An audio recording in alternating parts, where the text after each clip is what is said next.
Lately, there's been a lot of advertising, including on my channel, for the Thingpulse ESP32 Color Kit Grande, and I figured it's a starter kit for people interested in getting into electronics.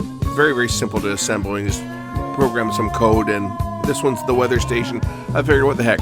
Let's get it, put it together, and see if it works. And, well, it works, but I had a little bit of a problem programming it. We'll go into that in a few minutes. Let's check it out. In the box, we have two anti-static bags. One that contains the circuit board, which has got just the headers for the display mounted. And the other one contains the parts, which includes the ESP32 and the headers and connectors that you'll be installing and switch and stuff. Very simple. There's not a lot of parts to install. You basically just have to install the headers and the connectors and plug it in, and then it's ready to program. So this part is real simple. You got to cut these down into the appropriate lengths to attach them to the circuit board and attach the header to the ESP32 board, which is that I'm holding in my hand. And then once it's done, there's some little test programs you can put on, and then it's ready to program. Now, the problem I ran into is that, and they don't tell you this, but the studio that's required to edit the software and compile it will not run under Windows 7, which is what I'm running. And I can't upgrade my computer because, first of all, my motherboard won't support Windows 11. That's for starters. But I have software that will not run under anything above Windows 7. My editing software, for one, will only run under Windows 7. Some of my capture software for some of the specialized equipment that I've got for digitizing audio and video only runs under Windows 7. So what I ended up having to do is, once I got stuff configured and ready to go, I just handed it over to a friend and said, hey, you want to install these files on your computer, the Visual Studio, for example, and download the code to it. So he downloaded the code to it, handed it back to me, and now I got the finished product after putting it together. So that's just a word of warning. If you're not running the latest version of Windows, you will not be able to program this. Anyway, that's probably not a problem for most people because most people are running a newer computer. I'm running old computers, so again, for the reasons I explained before, I don't need anything more than what I've got. I use my computer pretty much specifically for just uploading videos to YouTube and editing. And, of course, capturing software, capturing video for some of the formats that I use that have component video, for example, and capturing digital audio from DAT tapes and so forth digitally. So, yeah, I'm sticking with my computer for that reason. It's an old computer. It's like 15 years old, but it does everything that I need it to do. So, bearing that in mind, I had to send us off and get a bit of assistance programming it. But other than that, it's pretty basic. We're just cutting right now the headers, counting off the pins, cutting the headers to the appropriate length, and then I'll get them installed on the circuit board. And this is called measuring twice and cutting once.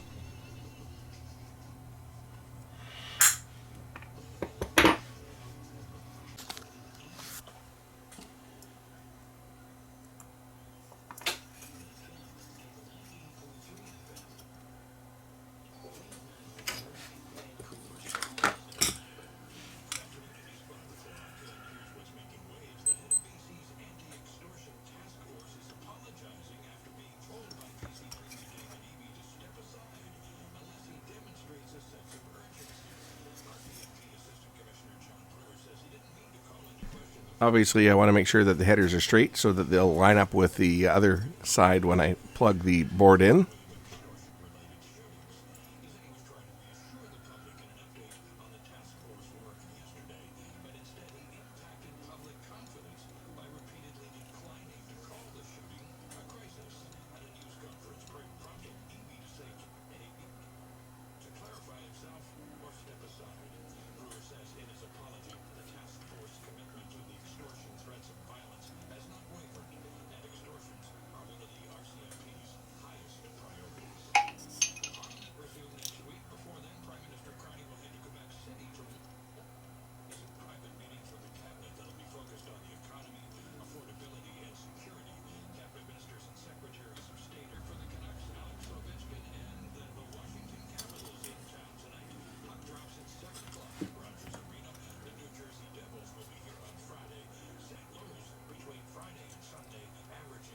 the ESP32 board comes pre-assembled, so you're just putting the headers on and installing this onto the main display board.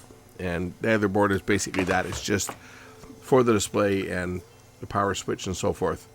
Everything else is already pre-mounted on the ESP32 board. So it's assembly on this is a snap. Anybody can do this. If you can solder, you can put this one together pretty easily.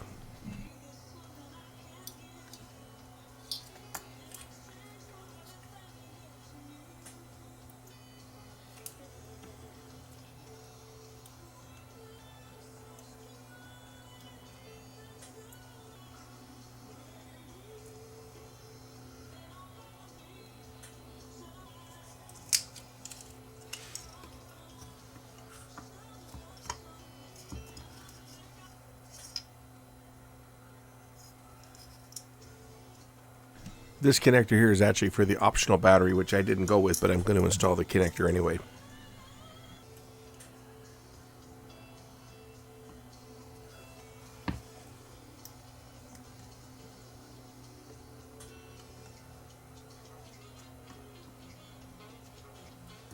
And the last component to be installed on the board is the power switch.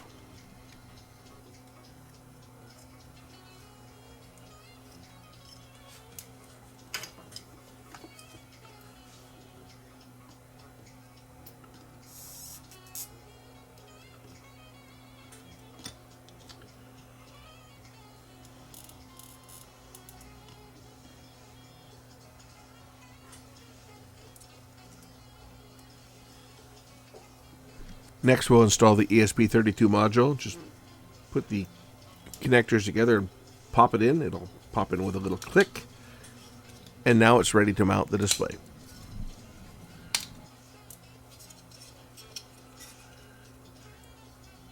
The display is held in place by double-sided 3M tape.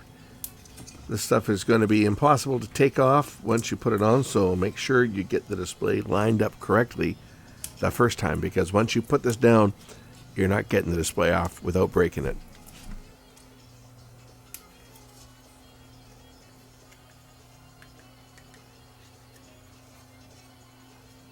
Both the display and the capacitive touchscreen controller ribbons pass through the circuit board and onto the other side. The display has markings on the circuit board to show you where the display lines up. Just line it up and drop it in place, and the display is set.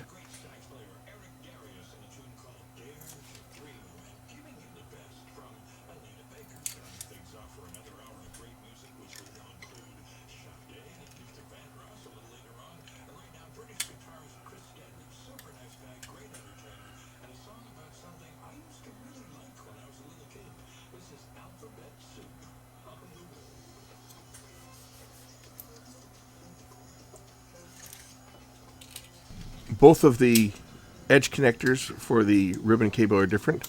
The larger one, you open it up by popping the tabs open on both sides, pull it down, and then insert the cable, and then push the clips in place. The other one is a ZIF type, you lift it up. So the connector goes in just like that, and then we lock it in place by pressing the two tabs in on the edge. And the other one, we're just going to lift this one open. It doesn't pull down, it lifts up. Just like that. And then that connector goes into the end, and you push it down. And that's it. That's it. The kit is complete. We're going to mount it into the cabinet. I got the optional 3D printed case for it. We're going to mount it into the case, and then it's ready for programming.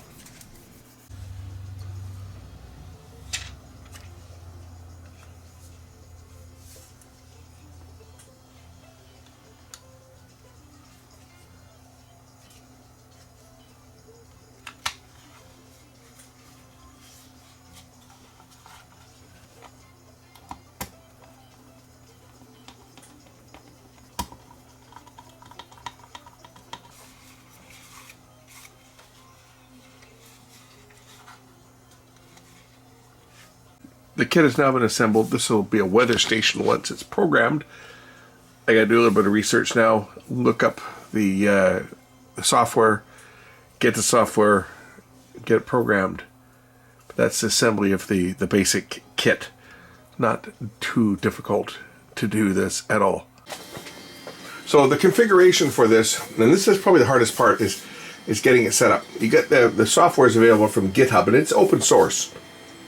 And well, for me, I had a problem trying to program this thing because my computer runs Windows 7, and the software required to load it will not run under Windows 7. So I actually had to send it over to a buddy's place and get him to actually download the code onto the device itself to get it working. But we've got the configuration files here. We can look at the configuration files. It's kind of cool. It has all the files, like your workflow files and so forth, which I don't know if I can open this one or not. Let's try opening it under WordPad and see. Yeah, see, we just got documentation here and files. This is really nothing. This one, a lot of this stuff you don't have to really make much changes to. There's data, and it has basically bitmaps. For example, the wind direction. It downloads the information from the server and just has all the different directions for wind. Here's your icons for the different types of weather, whether it's clear night, cloudy. It'll give you this info, and I'm going to show you the screen in a minute here, now that it's fully programmed. Moon phases is kind of neat because it has all the different phases of the moon that show on the screen, the different phases every day for the moon itself, and your wind direction and so forth. The configuration file, this is the one that we have to configure. So you put in the SSID of your router and the password for your router. No, that's not my Wi-Fi name, incidentally, but I'm just showing you guys. This is where you make your changes, where you input the data for the weather maps that it's going to download. And this is the hardest part. It comes with some default values that you have to change to get it to pull the weather off the internet. And if you don't modify any settings, so you're making some changes in here for the APIs, etc., for the system. But once you get it all set and compile it, download it to the actual unit, this is what it actually looks like. Let's fire it up and I'll show you guys. I'll boot it up and I'll show you guys what it looks like. It's a pretty neat little gadget, and for, I don't know what, it's $40 or something.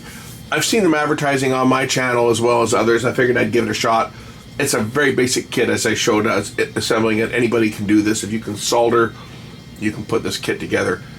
I think it's really cool though, because I'm kind of I like to see what's going on with the weather, and I'm a timepiece nut. I like clocks, and I like clocks that are accurate, that pull the time off the internet or from WWV or from GPS or whatever. I like the time, and the fact that this has a real-time clock that's synchronized to the internet, well, that's the coolest part. Let's take a look at it. Here's the unit assembled. I'll turn it on. It'll boot up, synchronizing the time, updating the weather forecast, and there it is. So it's currently 8:11 p.m. and 40 seconds. Has the date on there. It tells you it's overcast clouds. It's 8.9 degrees Celsius. You can set it up to display Fahrenheit as well. It's cloudy. The wind is traveling here from the west at 1 meter per second. And here's our forecast for Thursday, Friday, and Saturday. It'll actually do 4 days, but I couldn't get day 4 to display. It just kept displaying no data. But we cut it down to 3 days just because the 4th day wasn't pulling the data. Here's the moon phase right now. It's a waning gibbous moon, and this changes every day. And it says tomorrow the moon will come up, or tonight the moon will come up at 9:02 p.m. and it will set at 9:02 tomorrow morning. Sun comes up tomorrow 7:36 a.m., sets at 5:14 p.m. And that's what it does. It just displays the time and the weather, and this updates every couple minutes. It'll update and provide changing conditions. I think it's every 3 minutes it polls and updates. So this is accurate within 3 minutes. So you'll see the temperature change, and you'll see the wind direction change, etc., and the wind speed. And I've got it pulling the conditions at the Tawasin Ferry Terminal. It's where I'm using. That's close enough. There's a weather station there. So I think it's kind of cool. If you're like little gadgets, I got it with the optional case. As you can see, if you like gadgets, that's a gadget. They've also got one that it's a touch calculator, so you can touch the screen. The touch screen is not working on this because this is just a weather display. But other projects you can load on here. You can load a calculator and use it as a calculator, and you can get an internal battery. I didn't bother with the battery because I'm just using mine to display the time and weather, and it's always powered up. So anyway, that's the project. Thanks for watching.